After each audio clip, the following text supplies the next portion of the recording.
Hello, I'm Ethan from Birdman Strength. And I'm Andy from Brotherhood Health and Performance. And today we're going to look at the inside heel hook, the mechanics behind the submission, and how that relates to the injuries that we can pick up from it. Once we've had a look at the structures that are involved in the submission, we're going to look a little bit at the rehab. It's always important then when we're looking at submissions in relation to any part of the body, that when we're considering submissions on a distal joint, so a joint that's far away from the body, there's certain mechanics that go into that in terms of how we create braking force. When it comes to the inside heel hook, obviously what we're trying to ultimately do is create damage or pressure or tension on the knee joint itself.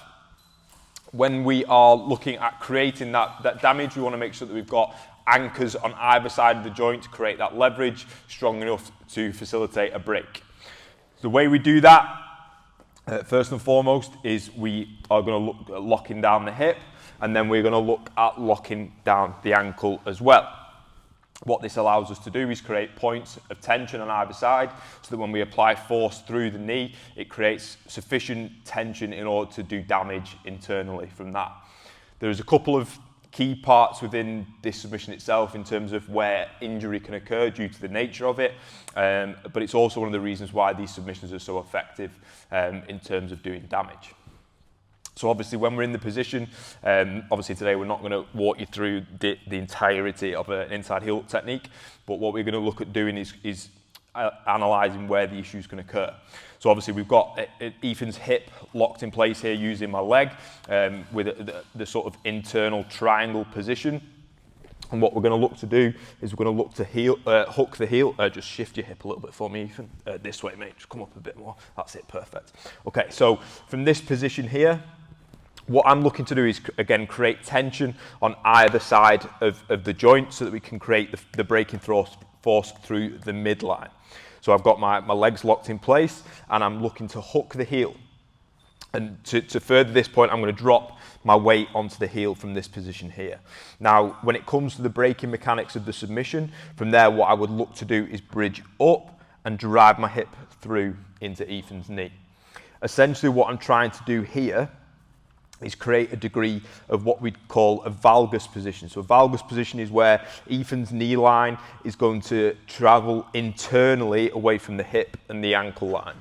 So this essentially is what's going to create that braking pressure from there. And there's a few things that we need to look at in terms of the damage that we can do from this position. Now we're going to look a little bit more at the sort of internal damage that we can do to the structures and the sort of leverages that we're manipulating in order to cause damage.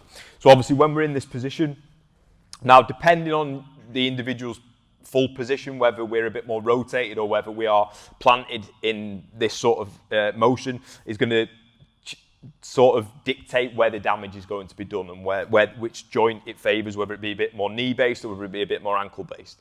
Whenever we're in a position on our side and we've got the heel pinned and the hip pinned, then the majority of the force is going to be focused on the knee.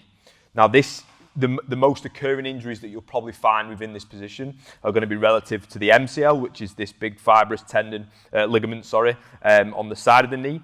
The ACL, which is internally of the knee. You've got the pes anserinus, which is an attachment through the back of the knee here. And these are all quite heavily influenced by rotation through the knee. So obviously when we come into that position and I load the ankle, plant my heels against his hip and then start to drive into that knee, I'm creating that rotational force, which is going to lead to the breaking of those ligaments. Now, when we turn to our side slightly a little bit more, say for example, Ethan's looking at defending the position, what we might see in this sort of situation is that the force changes to the ankle a little bit, okay? Because obviously in this instance, due to the positioning of Ethan's knee, I'm much more locked on his knee, much more locked on his hip, and the rotation starts to come through that ankle itself. So within this situation, we're going to get a lot of pressure down the medial side of the ankle, so these ligaments that run inside of the ankle. We also might find that we have issues with the toe joint itself.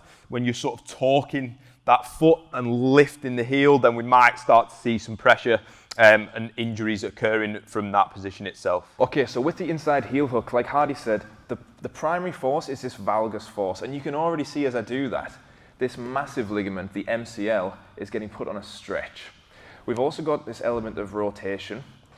That's also going to stress the MCL and the ACL, which you can just about see here. And if we rotate enough, the LCL too is going to be under stress. We've also got muscles. These two dots in this line represent the insertion of the pes anserinus. That's the gracilis, sartorius, and semitendinosus muscles. When we get going into this excessive external rotation and valgus, we're putting a lot of stress on those structures, and we can get a strain of the tendon. Now let's look a bit more at the ankle. So, like Hardy said, the medial ligaments are going to be under stress when we've got this kind of reverse toe hold position. It's the opposite of a toe hold. The main medial ligaments are called the deltoid ligament. And so yes, when we go into excessive eversion, they're going to be on great stress, great stretch, as you can just about see there. So obviously, before we move on to giving recommendations from a rehabilitation standpoint, it's important to note that these submissions are effective for a reason. They're very efficient in the way that they're utilised and the mechanics behind them in terms of doing damage to your limbs. So the best advice we can give you is about monitoring your training properly, making good decisions when you're on the mats, tapping early and knowing the positions that you're in before you start to try daft things to get out of them. This is where most of the injuries will occur, especially when you're dealing with an uncontrollable opponent that is trying to inflict damage on you. So speaking about the inside heel hook, we now know that there's damage at the ligaments of the knee and the ankle. So when we're approaching this from an early rehabilitation standpoint, one of the first things we're going to notice is we might have instability at both joints, and we're going to have a lot of swelling. So the first thing is to try and reduce swelling and get weight bearing as soon as possible. If you can weight bear straight away fully, fantastic. If you need to use one crutch or two crutches, whatever we need, but we want to get weight bearing as soon as possible. We're going to try and get our quads activated as soon as possible. So exercises like the terminal knee extensions, stiff leg raises, to try and activate those quadriceps and get full extension back. And then we want to try and gradually increase the flexibility of the knee as well in flexion. So once we've got good quadriceps activation and we're starting to get more flexibility back into knee flexion, we can move on to some more progressive rehab. It's quite challenging to make specific recommendations to you. A lot of the rehabilitation will be based around you and your progression through that rehabilitation.